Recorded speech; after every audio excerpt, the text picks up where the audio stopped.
Hoje, Conexões do Sono é com a Virginia Heck-Kohn. Ela é geriatra e uma pessoa muito especial, né? E eu sempre falo, ela tem um atendimento, né, ao paciente único. Muito que eu aprendi, né, nessa lida ali, eu aprendi na residência com a Vir. E eu vou deixar que ela se apresente, né? Com a formação, a trajetória, o que que faz atualmente. Ai, Denise, é um prazer estar aqui contigo, coisa boa, né? Então, eu sou médica geriatra, atualmente eu estou em Porto Alegre. Fui colega da Annelise na residência de clínica médica no Hospital Compé, em Caxias do Sul. E depois do Hospital de Clínicas, a gente se cruzava com a Annelise, estava fazendo a especialização em sono, e eu em geriatria. E estou em Porto Alegre retornando ao Rio Grande do Sul, depois de ter ficado 5 anos em Santos, São Paulo. Atualmente trabalho na Hospital Santa Casa de Porto Alegre e também com atendimento domiciliar do paciente idoso, né? Atendimento geriátrico em casa.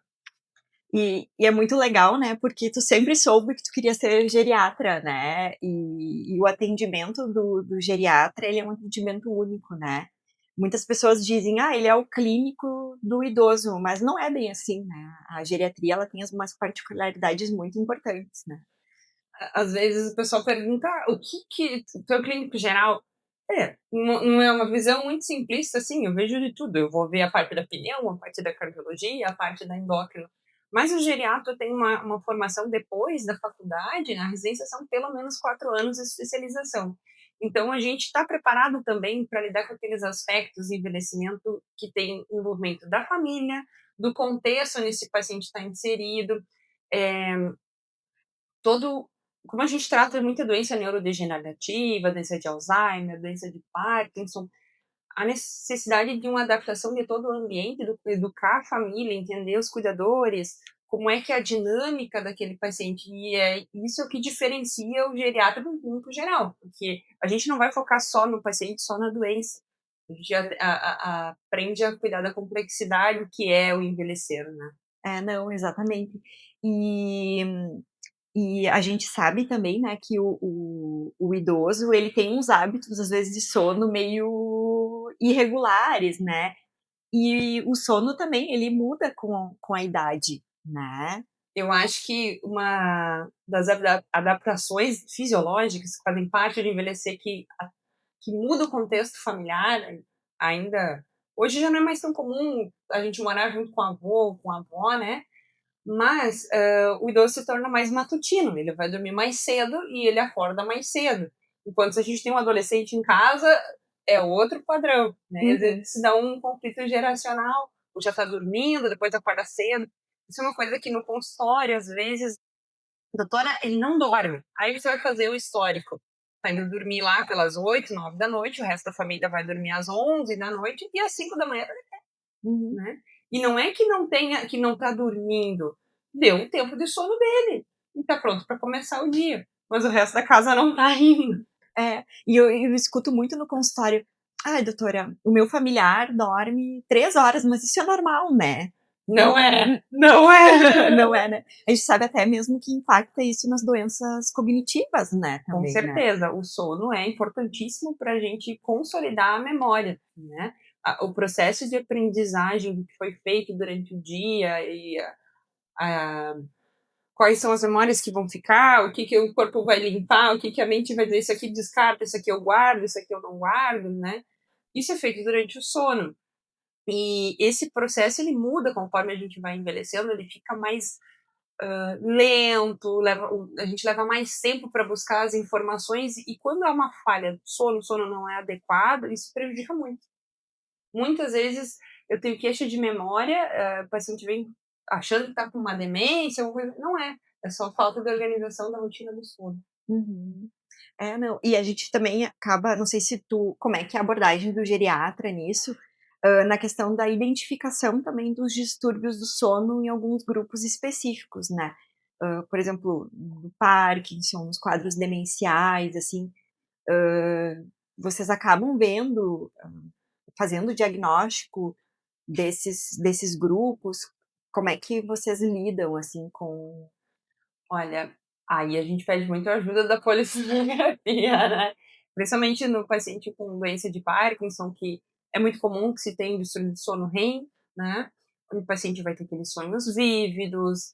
Muitas vezes eu tenho que cuidar da segurança do ambiente onde ele está. O que Sim. acontece? Na parte onde. Aí você vai me ajudar mais do Com que eu certeza. para Aham. explicar o pessoal, mas na parte onde o corpo teria que estar bem relaxado, não está. E aí aquele sonho é intenso, sonho que tá jogando futebol, chuta o parceiro que tá do lado. Isso é muito comum em homens, né? Uhum. E, e eu já tive histórias de esposas que foram seriamente machucadas, ou que a pessoa então caiu da cama, bateu a cabeça do lado, e isso é uma coisa que a gente tem que cuidar muito em casa, né? Ter um ambiente seguro. Pacientes que gritam durante o sono, que se mexem, que vão parar do outro lado da cama.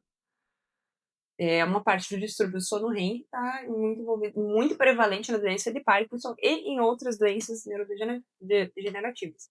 No Alzheimer, eu já não vou ter tanto distúrbio do sono REM, mas o que acontece? Muita alteração do sono ciclo vigília. O paciente dorme durante o dia e dá baile durante a noite, que é trabalhar de madrugada, acorda, principalmente se for um trabalhador noturno, que quer Uhum. manter o padrão da vida dele inteira, né? Uhum.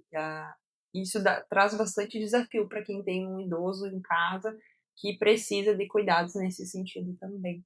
É. E o que às vezes eu observo, assim, que muitas vezes a família tá tão desesperada que acaba tendo um uso meio abusivo de drogas Zs, hipnóticos, Antipsicóticos também, antipsicóticos, né? né, os benzodiazepínicos e, enfim, né, eu sempre comento, assim, que a gente tem que ter muito cuidado nessa população quanto ao uso dessas medicações. Sim, essa questão, eu acho que quando a gente está falando de pacientes com demência, é um desafio para todo mundo. Por quê? A gente tem o ideal é que a gente faça controle do sono, dos distúrbios do sono sem usar a medicação. Essa vai ser sempre, teoricamente, a nossa última opção. Mas atualmente, vamos ver o contexto da nossa sociedade. A gente tem idosos cuidando de idosos. Depois dos 80 anos, a prevalência de Alzheimer aumentar cada vez mais. Quanto mais velho você é, maior o risco de se ter Alzheimer. E aí eu tenho, às vezes, na mesma casa, uma pessoa com seus 80, 85 anos, com o diagnóstico de demência de Alzheimer, eu tenho uma idosa, 60 anos, que cuida desse outro idoso de 85, né? Ou então um pouquinho menos, mas alguém com 50 a mais, e aí eu tenho na mesma casa, às vezes, um filho adolescente, e são muitas coisas, muitas pessoas no mesmo espaço, e às vezes eu preciso entrar com alguma medicação que vai ajudar a dormir. É o ideal? Não é, mas é a realidade, né? Uhum. E aí eu tenho que pensar, qual é a medicação mais segura que eu tenho para usar? A gente tem uma medicação ideal que só, agora vamos desligar o interruptor dessa pessoa, ela vai dormir, ela vai acordar daqui a 8 horas tranquila. Não existe isso. Toda e qualquer medicação sempre vai ter um par-efeito, né? Que às vezes a gente pode ter um benefício e às vezes aumenta o risco. Então, aí está a necessidade de individualizar cada caso, cada situação. Por exemplo, antipsicótico, a gente sabe que aumenta o risco de doenças cardiovasculares, de arritmias, mas muitas vezes é a única coisa que funciona naquele caso. E aí a gente tem o ideal, que é não usar, mas a realidade é que eu preciso. Benzodiazepínico, Rivotril, que é o clonazepam, que mais? Midazolam, às vezes as pessoas usam hormonide, me ajuda aí, Anne, que mais que a gente Ah, tem muito? Diazepam, né? bromazepam, lorazepam. Bromazepam usam muito também, aumenta muito o risco de queda, né? A gente sabe que quem usa essas medicações, que são de receita adulta, que são controladas, que causam dependência, aumenta muito o risco de cair. E aí eu tô falando de uma fratura de fêmur, aí eu tô falando de uma perda de mobilidade, de alguém que vai ficar numa cadeira de rodas, de alguém que vai precisar de que aquele familiar que estava tudo certo, que só chegava em casa, organizava a refeição, agora também cuide, que dê banho, que troque uma fralda. Às vezes a gente está tratando o sono e desenrola para uma fratura de fêmur, desenrola para uma perda de mobilidade. Então, quando, quanto mais a gente puder evitar e ter bons hábitos que corrijam essa questão do sono, muito melhor. Uhum. Mas às vezes isso é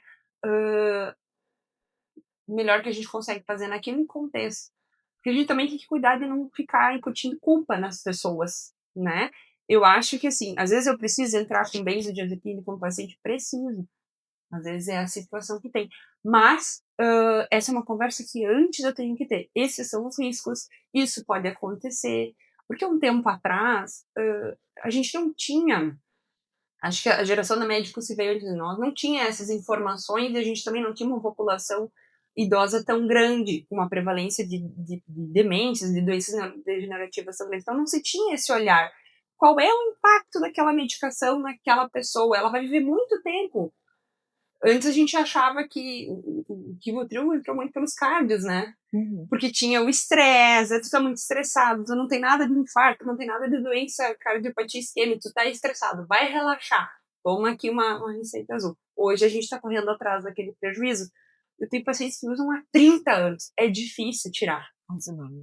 É difícil, mas eu tenho pacientes que tiveram sucesso, que a gente parou. Ou então que a gente reduziu bastante a dose. Porque eles vêm com questão de memória, depois altera a arquitetura do sono, né? Então eu preciso olhar para isso também. E a gente conversa muito também no consultório sobre a higiene do sono, né? Agora acho que a gente vai entrar também um pouquinho também nos pacientes que não têm demência também, né? Virginia, assim, eu sempre oriento os pacientes a não fazer exercício após as 18 horas, né? Não aquecer muito o corpo, para ter, né, aquela questão de tranquilidade. Como é que a geriatria enxerga isso, assim?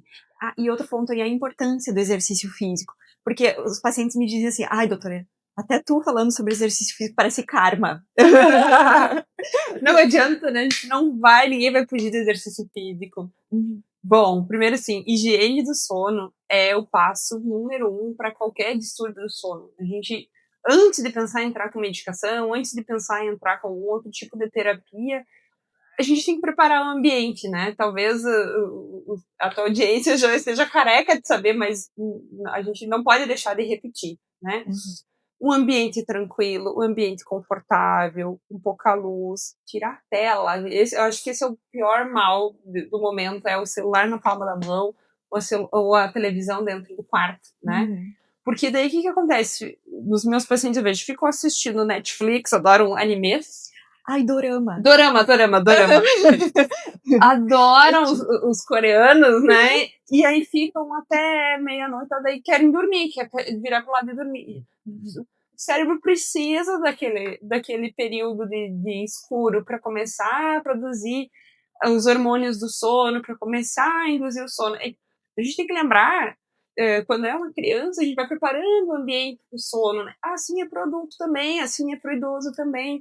Então, a questão de não se expor à tela, a questão de medicações também, tem que cuidar o que eu estou usando, isso é uma coisa que eu vejo muito, questão de antidepressivo, né?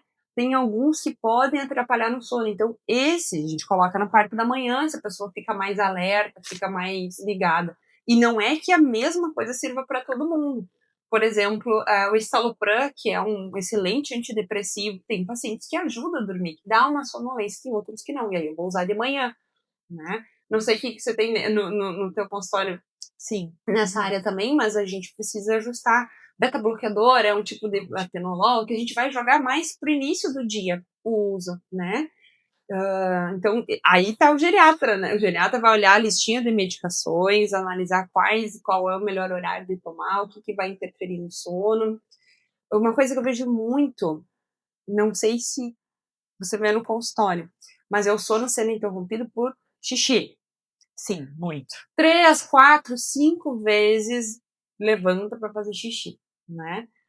O homem, né? E o homem, a gente, quando tem um aumento benigno da próstata, ela vai atrapalhar a parte da urina e à noite dá um sintoma de noctúria, que é muito xixi à noite. Isso atrapalha, interrompe o sono. Como é normal do envelhecimento, a superficialização do sono diminui aquele tempo do sono profundo, o idoso precisa, ele vai acordar mais fácil. Então, qualquer coisa vai despertar, daí já vai no banheiro, daí já se acorda mais, e depois para voltar a dormir, o período de latência de voltar a dormir também é maior.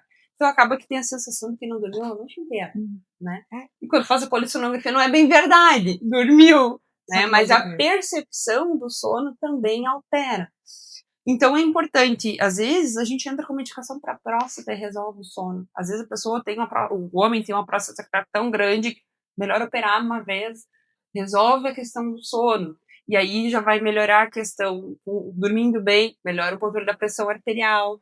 Às vezes estou falando de uma questão do ronco, da síndrome da apneia do sono. Aí entra o CFAP, né? O BIFAP, conforme a indicação. As pernas inquietas, movimentação periódica de pernas no idoso. Síndrome das pernas inquietas é uma coisa que a gente vê bastante, aumenta ali dos 80 anos para cima, o diagnóstico aumenta.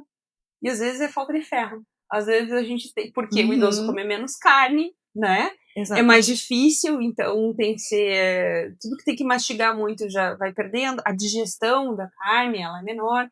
E às vezes estou tendo uma falta de ferro que nem traduz numa anemia, mas a gente repõe ferro e resolve. Eu tive alguns casos que foi assim. Outros pacientes já têm um quadro de dor crônica por causa da diabetes, síndrome das pernas inquietas. Tem aquela necessidade de mexer a perna, tem que movimentar, senão não consegue. E é bem na hora que tá pegando no sono. Isso atrapalha bastante. A gente vê também muito despertar por dor também, né? O manejo, às vezes, da dor crônica também acontece. Eles vêm consultar. Eu tenho uma insônia. Aí tu começa a conversar, tu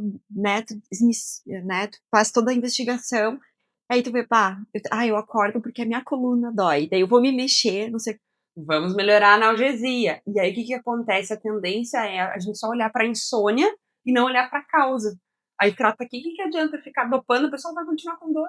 Né? E às vezes tu tá até piorando, porque daí tu não investiga, tu não trata, tu não se exercita, não se movimenta. Por isso a importância de uma conversa adequada, de uma boa anamnese, de uma consulta com calma, onde a gente possa ouvir de fato o que está se passando. Se a gente foca só no não tô dormindo bem, remédio para dormir.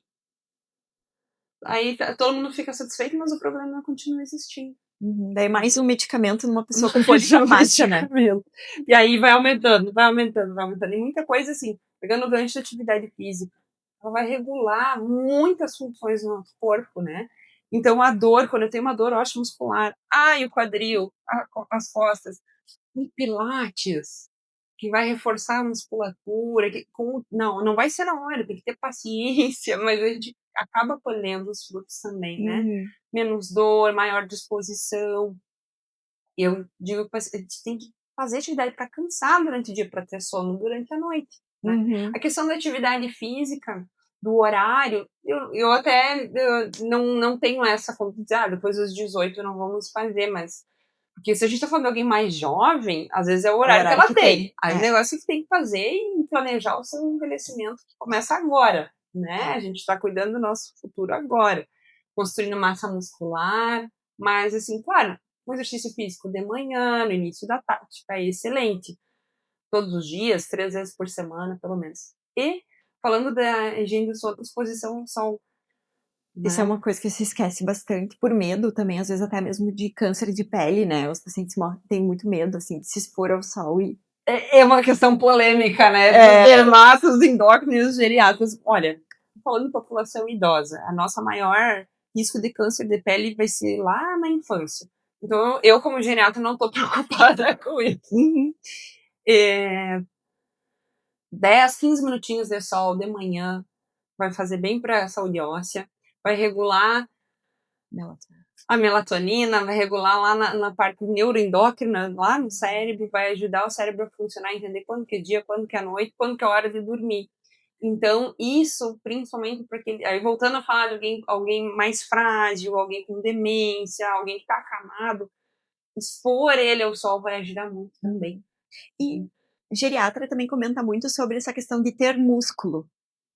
Como é que é? O que significa isso para a população entender, assim? Que eu escuto muito de geriatra. Não, né? Isso é importante tu ter músculo. E aí as pessoas às vezes... Eu posso levantar aqui, pega na... Então, ter músculo é isso aqui, ó. Ó, sentar e levantar sem usar as mãos, sozinho e rápido. Isso aqui é uma forma, é um teste que a gente faz, de teste senta e levanta, mostra a força das pernas. Quanto mais força nas pernas, melhor a cognição melhora a robustez da pessoa, melhora a capacidade intrínseca que é numa situação de estresse, numa doença infecciosa, uma pneumonia, melhor a gente vai passar por essa situação, porque vai estar mais forte. Então, essa importância de ter massa muscular, é conseguir ir ao banheiro sozinho, tomar um banho sozinho, fazer as suas próprias compras, né? Ter autonomia para ir aonde quiser. E isso é algo construído. Então, não deixem para fazer músculo lá depois dos 60. Lá com 80 anos é muito mais difícil. Agora, se a gente tiver constância ao longo da vida e sempre fazer a manutenção da massa muscular, excelente. Uhum. Não, perfeito. Outro ponto, assim, que eu sempre comento muito no consultório é que ao longo da nossa vida tudo vai envelhecendo. Na mulher pós-menopausa, a musculatura, né, ocorre uma alteração muito expressiva. E a via aérea também, né? E eu sempre comento, e eu sou meio romântica quanto a isso, eu digo, acho que a gente deveria, toda mulher pós-menopausa deveria fazer fonoterapia para prevenção até mesmo, além de questões de trabalhar a via aérea para questões do ronco, apneia, mas também pneumonias aspirativas, assim, que é muito comum nessa população. E às vezes eles me dizem assim, não, mas eu não me engasgo. Mas às vezes, o sintoma às vezes não é só o engasgo, né, que faz a pneumonia aspirativa, né? Como é que é a abordagem do geriatra, assim, nessa investigação? Ou se, né, como é que vocês têm tanta coisa para avaliar durante a consulta, né, também, que Você fala da. de questões de deglutição, se vocês avaliam essas questões, como é que é, assim, porque às vezes eles trazem, às vezes tem tanta coisa para falar na consulta que às vezes eles não falam, dá uma tossezinha, assim, depois que tu toma água, alguma coisa assim, mas como é que tu, não sei se trazem isso bastante para ti, como é que funciona? a, a geriatria a gente nunca consegue abordar tudo numa consulta só, É, né? muita Por coisa isso para que uma... existe a AGA, a avaliação geriátrica ampla, onde a gente vai abordar todos esses aspectos. Quem é o paciente que eu vou ativamente atrás, né? É um paciente que tem alguma doença neurodegenerativa, tipo Parkinson, um paciente que teve AVC, alguém que está perdendo peso e eu não sei de onde é que vem, alguém que tem anemia, alguma coisa que eu tenho que pensar em outra coisa. Um paciente robusto, dificilmente eu vá procurar pneumonia aspirativa, porque não é o perfil de paciente. Estou falando de pacientes mais frágeis, né? Então aí a gente tem que sempre lembrar. E isso é o que o geriatra faz. Muitas vezes eu trabalho junto com o neurologista. O neuro vai olhar a medicação do Parkinson, porque é algo já bastante complexo, acertar a hora do levodopa, né, o prolopa, as outras medicações que vêm junto, mas e o todo? Quando é que é a hora de mandar para fono? O que eu tenho que me preparar antes desse paciente perder essa musculatura? É exercício também, né? Preparar. Hoje, falando assim, doença de Parkinson, eu não tenho um tratamento curativo. E eu tenho pródromos, eu tenho sintomas que aparecem às vezes 10 anos antes. Por exemplo, hiposmia, não sentir o cheiro direito, ou começar a diminuir o tamanho da letra. São coisas que vêm antes. Distúrbio do sono REM vem antes do quadro clínico do Parkinson. Bom, quando eu começo a desconfiar que esse paciente possa ter, o que eu tenho que fazer? Adivinhe. Uma chance ali. Conduta. Atividade física. Ele tem que se preparar para aquele momento. A doença de Parkinson é uma doença muscular novamente. Quanto mais músculo tiver, melhor vai ser o desempenho dele. Talvez diminua muito a necessidade de outras coisas. Também dentro da parte de deglutição. Não, perfeito. Muito bem. E, sim, a atividade física é curativa, né? Porque pensando assim, que atividade física? É. A gente fica batendo, né, as nervos até quando as pessoas não aguentam mais, mas não vai mudar. Uhum. Se acostumem e façam. Exatamente. E muitas vezes também tem as questões de dentição, né? No idoso. Muitas vezes eles param de ir no dentista. Sim. E às vezes eles têm dor para comer também, né? Eu tava pensando nisso também antes, vindo aqui, né? Vindo pro consultório, vindo, né, para gravar, eu tava pensando nisso também. O quanto muitas vezes o idoso tem problema de dentição e também isso acaba acarretando também na absorção dos alimentos e... Muito, muito. E realmente, assim, eu acho que a nossa cultura, nesse sentido, tá muito fraca, muito pobre de olhar para a parte do dentista, né? A gente sabe que diabetes aumenta muito o risco de periodontite. E periodontite, que é mau hálito, muitas vezes, doutora, eu tô com uma halitose, está pesado, uma hálito, quero endoscopia. A maior causa da litose, ela vem da boca, ela não vem lá do estômago. E muitas vezes a gente acaba querendo passar por cima dessa parte. Então, a saúde bucal, ela é importante para a criança, ela é importante para o adulto, e ela é importante para o idoso, mesmo que já não tenha tantos dentes, né? Uhum.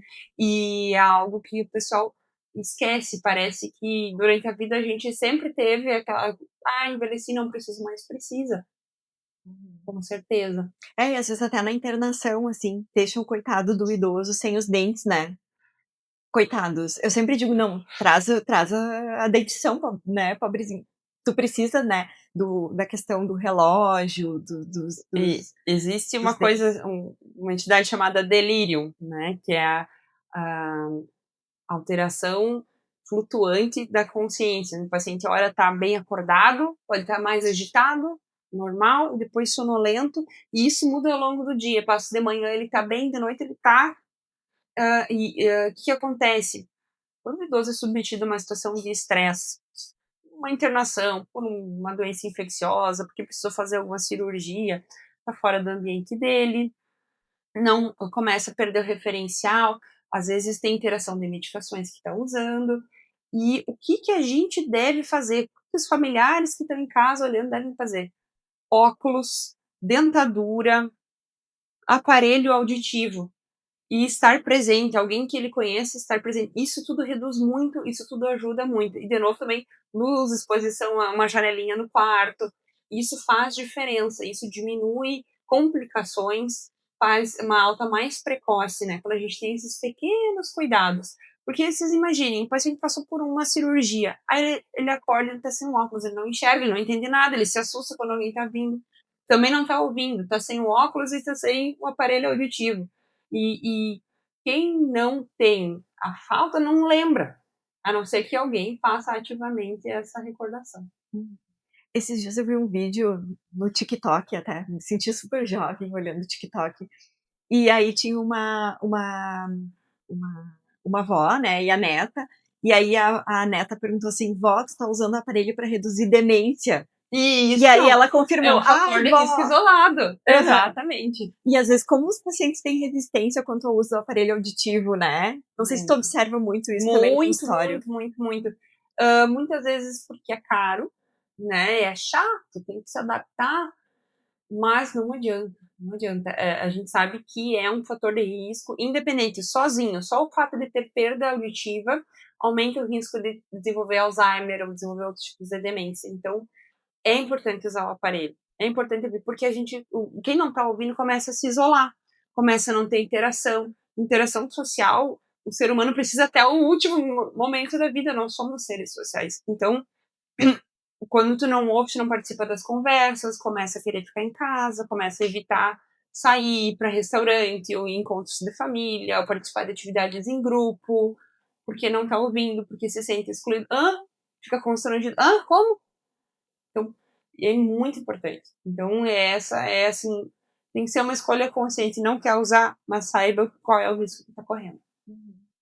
E tu tocaste, né, também na questão do isolamento social, né, e eu sempre também comento para os pacientes o quão importante é ter grupos. Ah, sei lá, o grupo do carteado, o grupo do artesanato, o grupo da igreja, etc, enfim, né. Ter grupos, né, não ficar em casa. Pertencimento, né? A gente, enquanto ser humano, precisa pertencer. Pertencer a uma família, pertencer a uma escola, pertencer a um grupo de trabalho. E depois? Depois que os filhos estão grandes, cada um está vivendo a sua vida, estou aposentada. Pertenço ao quê? A minha casa, a minha televisão, né?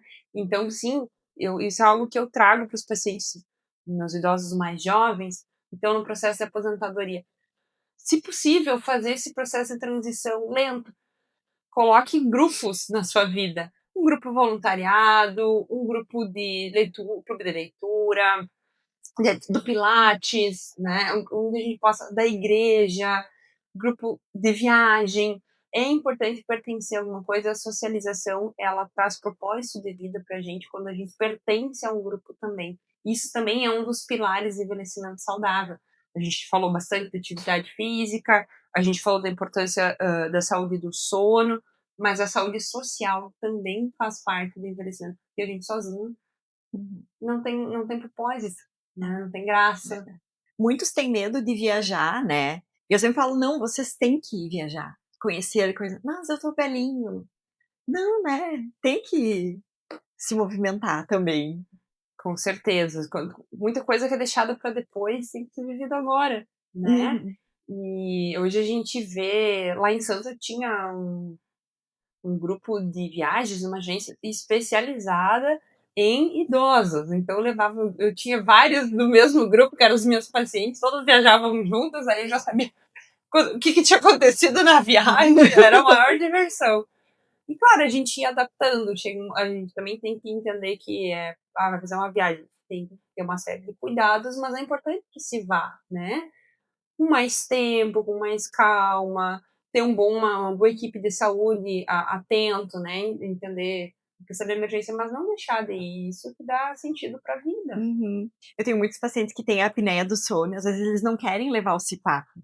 Eu digo, não, mas hoje em dia tem o CPAP mini, não faz barulho, né? Não precisa ter vergonha, né? O envelhecer é normal, né? E tu sabe também que outro ponto que muitos pacientes me trazem também, a partir de que idade se deve procurar um geriatra? Olha, a partir dos 40 anos já é possível. Aí, com 40 anos, a gente vai estar fazendo mais a parte de prevenção, olhar para as doenças da família, o que tem atual, quais são os hábitos de vida. Não que vai ter um acompanhamento regular com o geriatra lá com 40 anos. Mas a partir dos 60, eu acho que sim, uma vez por ano é interessante que se vá ao geriatra, porque também entra depois de 70 para frente, os pacientes não podem mais entrar na caixinha do protocolo de prevenção. Hoje, agora em outubro, né, a gente falando da mamografia, a mulher tem um citopatológico que faz anual, o homem, até quando vai ficar pedindo PSA para o homem? Então, isso são coisas do dia a dia do geriatra, de entender quem é o paciente, que vai se beneficiar da gente continuar fazendo exames preventivos, quem é o paciente que já não faz sentido. Porque a idade, depois de um tempo, ela não é mais o que interessa muito mais a funcionalidade, o quanto aquela pessoa tem uma robustez, é uma pessoa que é independente, que tem autonomia, ou já é uma pessoa com perda de mobilidade, que já precisa de mais assistência para fazer as coisas do dia a dia. E aí esse refinamento é algo que é da seara do geriatra, né? Porque muitas vezes o idoso ele tem muitos clínicos que o acompanha, é o cardio, é o pneumo, às vezes daí tem um ortopedista, o neuro, e eles não necessariamente estão conversando entre eles, cada um passa uma receita diferente e às vezes aquilo fica perdido. Aí é o meu papel, de entrar e organizar e fazer a conversa entre as especialidades, vai ser o administrador da saúde. Uhum. Não, é importante ter a sua referência, né? Exatamente. É a questão, às vezes, propriamente, tu vai no ortopedista e, enfim, daí tu vai no reumato, se prescreve uma medicação muito similar e aí tu acaba tomando o mesmo. Ou até mesmo medicações que fazem muita interação medicamentosa, Medicamento. né? Então entra o papel do geriatra, né? Ali também, de Com organizar a certeza. casa. Aí, assim, a anti-inflamatório. Anti-inflamatório é uma das classes medicamentosas que a gente mais abomina, porque realmente funciona, realmente vai tirar aquela dor daquele joelho, mas aumenta o risco de sangramentos, vai bagunçar a pressão da pessoa, aumenta o risco de ter um problema renal. E aí, às vezes, está usando dois iguais. Ou tá usando, já usou uma caixa inteira, tá usando a outra. A gente viu alguma complicação na nossa residência. Eu lembro dos casos, assim, porque me marcaram muito, né? Então, a gente consegue evitar isso e, às vezes, tá tomando anti-inflamatório, mas não tá fazendo uma fisioterapia, não tá fazendo a musculação, não tá fazendo a parte não farmacológica. E alguém tem que orientar. Esse é o meu papel. Sabe que eu atendo também muito grupo de idosos, especialmente homens, que se aposentam e eles acabam tendo o abuso de álcool. Eu não sei se tu, na prática, tu observa isso também. Principalmente, eu não sei se aqui é uma característica aqui da nossa região, ou Bom, se é no Brasil como um eu, os todo. últimos 5 anos estive morando no litoral paulista, então, assim, a caipirinha, cervejinha na beira da praia dos aposentados não é só não é só de sexta a domingo, todos os dias, né? E isso é algo muito velado, que as pessoas têm como normal o consumo de álcool, principalmente no litoral. Todo dia como é que eu vou tomar uma caipirinha aqui no final da tarde, né? E então, isso é uma questão difícil, é uma questão que a gente nega muito, não só os pacientes, mas a gente tem dificuldade de olhar. Eu vejo quando a gente conversa com outros colegas, o consumo de álcool é algo que não se fala. E interfere muito no sono, Uhum. né? Muito. Muito. Então, é importante a gente abordar esse tema, porque o cigarro é mais fácil de entender que tá fazendo mal, mas o álcool também faz. Uhum. E até mesmo com os medicamentos faz as interações, né, Com também certeza. renal ali. Mas, Virgínia, muito obrigada. Quem quiser te seguir, vocês têm Instagram, quer passar o Bom, foi um prazer estar aqui. muito Obrigada pelo obrigada mesmo por a convite. disponibilidade de, né, enfim, a gente sabe o quanto é corrido do dia a dia, né, mas te agradeço imensamente de Obrigada. Meu coração. Instagram é virginia.geriatra. Pronto. Então, Fácil. quem quiser seguir, né? E muito obrigada a vocês por essa conversa bem gostosa. E lembre, cuide bem do seu idoso, se cuide também, porque a gente tá ficando idoso também, né? A saúde é o teu melhor presente, é a tua lavoura. Cuide bem dela. Tchau, tchau.